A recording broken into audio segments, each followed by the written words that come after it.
사랑하는 여러분, 오늘 우리는 믿음이라는 깊고도 신비로운 여정으로 여러분을 초대합니다. 이 이야기가 여러분의 마음에 울림을 준다면 소중한 이들과 이 은혜를 나누는 것 또한 하나님이 주신 축복의 통로가 될 것입니다. 이 말씀을 듣는 모든 분들의 삶에 평안과 강건함이 깃들기를 기도하며 이제 초자연적인 믿음의 세계로 함께 걸어가 보겠습니다. 오늘의 주제는 바로 초자연적인 믿음의 여정입니다. 다시 한번 말씀드립니다. 초자연적인 믿음의 여정. 성경에서 걷는다. 혹은 행한다는 것은 단순히 발을 옮기는 행위를 넘어 전진한다는 깊은 의미를 담고 있습니다. 그러므로 누구도 나는 믿음으로 살고 있습니다. 라고 말하면서 삶이 제자리에 머물러 있을 수는 없습니다. 그것은 불가능합니다. 왜냐하면 하나님께서 우리에게 주신 믿음은 오직 앞으로 나아가는 속성을 가졌기 때문입니다. 뒤로 물러서는 법이 없는 영원히 전진하는 힘. 그것이 바로 믿음의 본질입니다. 우리가 가진 이 믿음은 어디에서 시작되었을까요? 히브리서 12장 2절은 명확하게 증언합니다.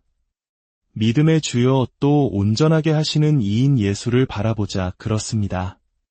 우리 믿음의 창시자여, 완성자는 바로 예수 그리스도이십니다. 우리 스스로에게는 믿음이 없었지만 그분께서 우리 각자에게 믿음을 선물로 주셨습니다. 그분이 시작하셨기에 그분께서 반드시 완성하실 것입니다. 이 점을 깊이 생각해 보아야 합니다. 우리 하나님은 초자연적인 분이십니다. 그분의 모든 능력과 속성은 인간의 이해를 뛰어넘습니다. 하나님은 영과 진리로 예배받기를 원하시는 초월적인 존재이십니다. 하나님은 사람이 아니십니다. 물론 우리의 죄를 대속하기 위해 인간의 몸을 입고 이 땅에 오셨지만 그분의 본질은 전능하신 하나님이십니다. 따라서 하나님에게서 비롯된 믿음 역시 초자연적일 수밖에 없습니다. 하나님의 모든 본성이 초자연적이므로 그분에게서 나온 믿음은 결코 부서지지 않으며 패배하지 않는 불굴의 믿음입니다. 그 어떤 것에도 굴복하지 않고 오직 앞으로만 나아가는 강력한 믿음입니다. 그리고 바로 이 믿음을 하나님께서 우리 모두에게 선물로 주셨습니다. 로마서 12장 3절은 이렇게 말씀합니다. 하나님께서 각 사람에게 나누어 주신 믿음의 분량대로 지혜롭게 생각하라. 이 말씀에 귀 기울여 보십시오. 우리 각자에게는 이미 하나님이 주신 믿음의 분량이 있습니다. 이것은 어느 누구도 믿지 못할 변명을 할 수 없다는 뜻입니다. 저는 믿음이 약해서요 라고 말할 수 없습니다.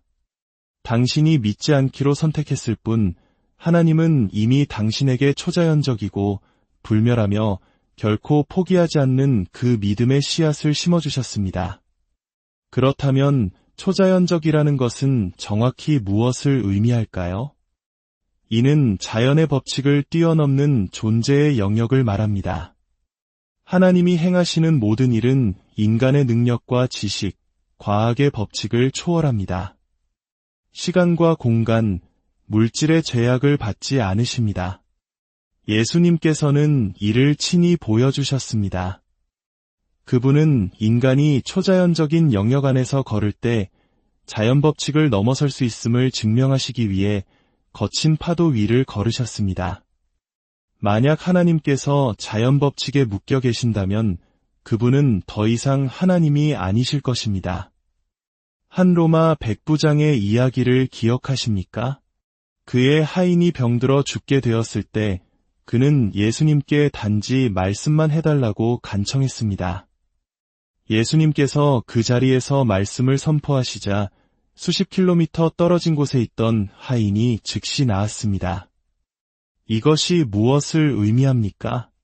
하나님의 말씀은 공간의 제약을 뛰어넘는다는 것입니다. 우리는 사랑하는 가족을 위해 기도할 때 반드시 손을 얹어야만 한다고 생각하며 하나님을 제한할 때가 많습니다. 하지만 기억하십시오.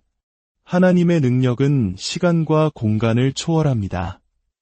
우리의 기도는 거리와 상관없이 역사할 수 있습니다. 초자연적인 삶을 살기 시작하면 당신은 자연의 법칙을 깨뜨릴 준비가 되어 있어야 합니다.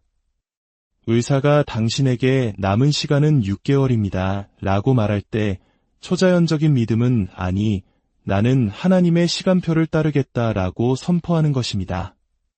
30년 만기 주택 대출 서류 앞에서 아니, 나는 믿음으로 10년 안에 이것을 갚을 것이다. 라고 결단하는 것입니다. 이것이 많은 사람들에게는 허무맹랑한 이야기처럼 들릴지 모릅니다. 하지만 이것이 바로 제가 평생을 통해 경험하고 증거해온 초자연적인 삶의 방식입니다. 성경에 기록된 위대한 사건들을 보십시오. 하나님께서 믿음의 사람들에게 명하신 일들 중 인간의 이성으로 이해될 만한 것은 거의 없었습니다. 초자연적인 세계는 인간의 이성을 훨씬 뛰어넘기 때문입니다. 믿음은 종종 이성과 반대 방향으로 나아갑니다.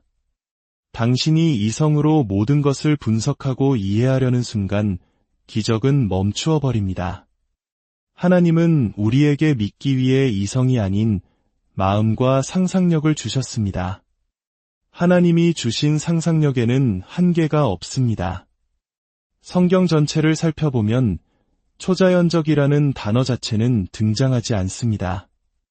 삼위일체라는 단어가 성경에 직접 나오지 않지만 우리는 성부, 성자, 성령님에 대한 수많은 구절을 통해 삼위일체 하나님을 믿는 것과 같습니다.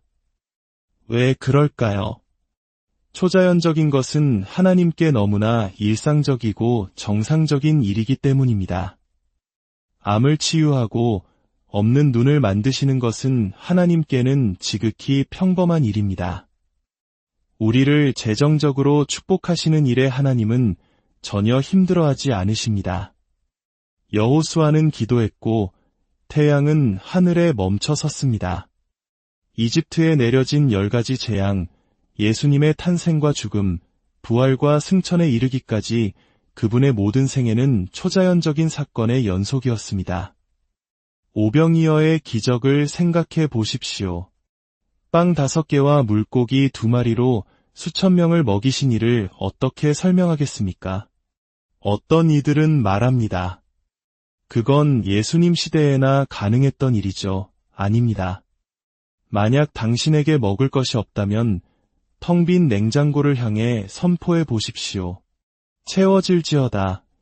작은 빵 한 조각을 들고 외치십시오.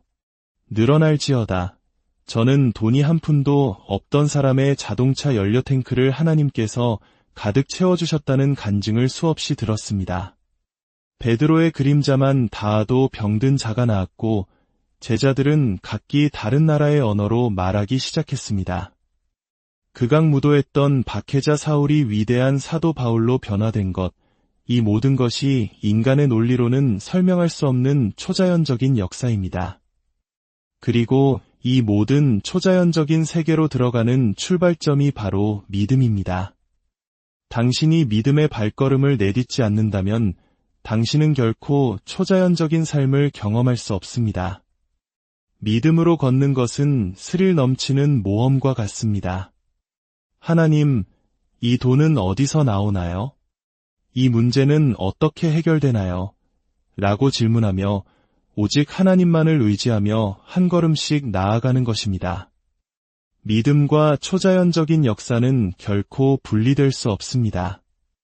만약 누군가 믿음에 대해 이야기하면서 깨지지 않고 굴복하지 않으며 결코 포기하지 않는 초자연적인 능력을 제외한다면 그것은 더 이상 성경이 말하는 믿음이 아닙니다. 믿음에서 초자연성을 제거하면 그것은 더 이상 믿음이 아니며 그들이 믿는 신은 더 이상 전능하신 하나님이 아닙니다. 사탄은 우리의 삶에서 이 초자연적인 요소를 제거하려고 교묘하게 시도합니다. 왜냐하면 당신의 믿음을 훔치면 당신의 모든 것을 훔치는 것이기 때문입니다. 사탄이 당신의 집이나 재물을 빼앗아 갈 수는 있습니다. 하지만 당신에게 믿음만 남아있다면 당신은 그 모든 것을 다시 회복할 수 있습니다. 영적 전쟁은 바로 우리의 생각 속에서 시작됩니다. 너의 가문은 대대로 가난했잖아. 너는 안 돼. 그 병은 불치병이야. 이런 불신과 의심의 목소리가 들려올 때 당신은 하나님의 말씀으로 맞서 싸워야 합니다. 아니, 그리스도께서 채찍에 맞음으로 나는 나음을 입었다.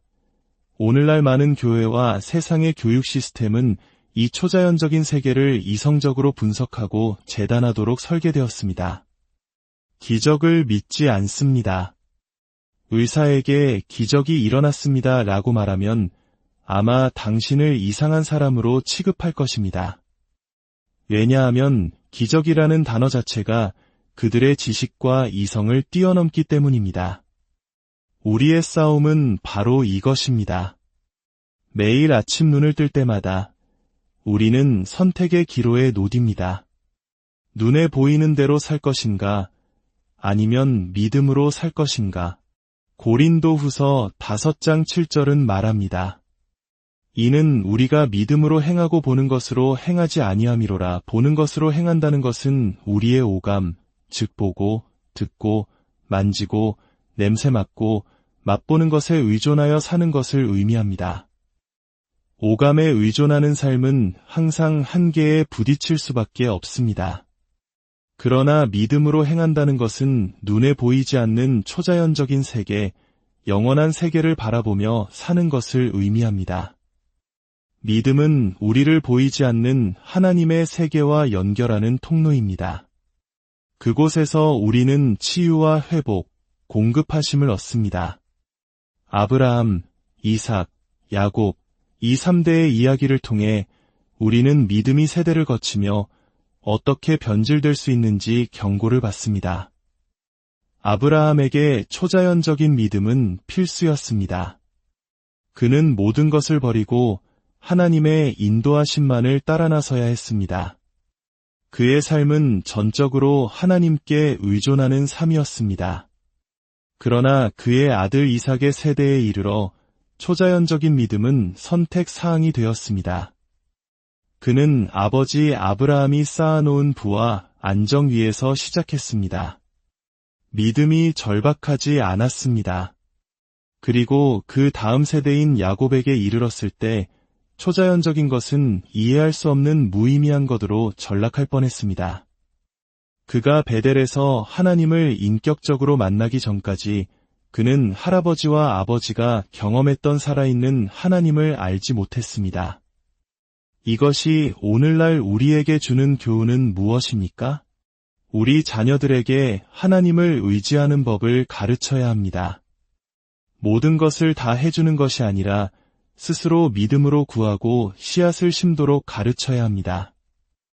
그렇지 않으면 우리 자녀들은 우리가 믿는 하나님을 이해할 수 없는 광신으로 치부해 버릴 것입니다. 오늘날 많은 믿음이 힘을 잃고 낙관주의나 긍정적인 생각, 동기부여 메시지로 대체되었습니다. 그러나 우리는 단순한 낙관주의가 아니라 세상을 움직이는 살아있는 믿음이 필요합니다. 오늘날의 변질된 믿음은 아무도 치유하지 못하고 자유롭게 하지 못하며 구원하지 못합니다. 하나님은 오늘 당신을 이곳으로 부르셨습니다. 당신 안에 심겨진 그 불굴의 믿음, 패배하지 않는 믿음을 다시 일깨우기 위함입니다. 당신의 믿음의 수준이 당신이 받을 기적의 수준을 결정합니다. 예수님께서는 수없이 말씀하셨습니다. 내 믿음대로 될지어다. 이제 결단해야 합니다. 눈에 보이는 오감의 세계에 갇혀 살 것입니까? 아니면 믿음으로 보이지 않는 영원의 세계를 향해 나아갈 것입니까? 믿음은 보이지 않는 것들을 보는 능력입니다. 믿음은 없는 것을 있는 것 같이 부르는 힘입니다. 지금 당신의 상황이 비록 가난할지라도 믿음으로 선포하십시오. 나는 부요한 자. 몸이 아플지라도 믿음으로 외치십시오. 나는 건강한 자다. 믿음은 당신의 입술의 고백을 통해 풀어집니다. 사랑하는 여러분, 하나님은 불가능의 하나님이십니다. 당신의 이성과 한계를 깨뜨리고 담대하게 믿으십시오. 하나님께서 당신 각자에게 주신 그 초자연적인 믿음의 분량을 사용하여 세상을 놀라게 하는 하나님의 기적을 체험하는 여러분 모두가 되시기를 예수 그리스도의 이름으로